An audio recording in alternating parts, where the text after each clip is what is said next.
नमस्कार।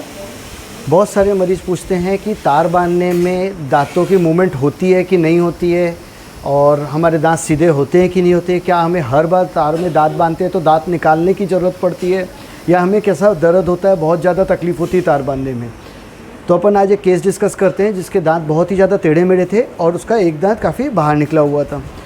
तो शुरू में देखने में हमें लग रहा था कि आर्च लेंथ और टूथ मटेरियल डिस्क्रिपेंसी ज़्यादा है, बट पेशेंट की एज फेवरेबल थी, तो हमने इस केस को बिना कोई दांत निकाले ट्रीट किया। लगभग 1 साल का हमको समय लगा और दांतों में ब्रेसेस लगा के अपन ने इसको सीधा किया है। तो इस पेशेंट में अपन जैसे कि देख सकते हैं,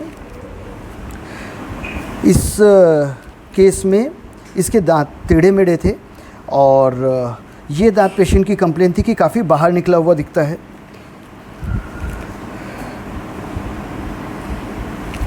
इस प्रकार के केसेस को हम एंगल्स क्लास 1 टाइप 1 कैटेगरी बोलते हैं। हमारे दांतों के टेढ़े मेढ़े जो होते हैं उसका एक अपने आप में क्लासिफिकेशन होता है। तो it was angles class 1 type 1 मालऑक्लूजन।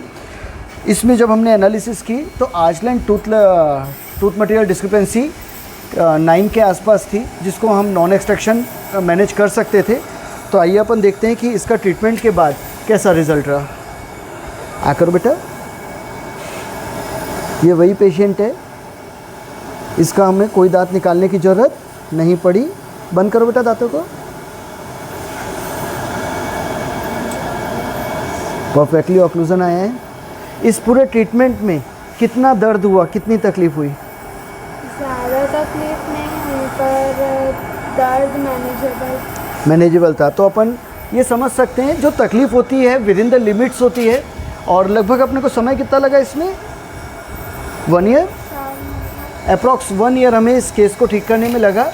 And मैं हमेशा मरीजों से बोलता हूँ कि यदि आपके दांत टेढ़े मेढ़े हैं तो अपने डॉक्टर से मिले, अपने डेंटिस्ट से मिले और वो क्या कहते हैं वो सुने। पूर्वाग्रह से ग्रसित नहीं हो।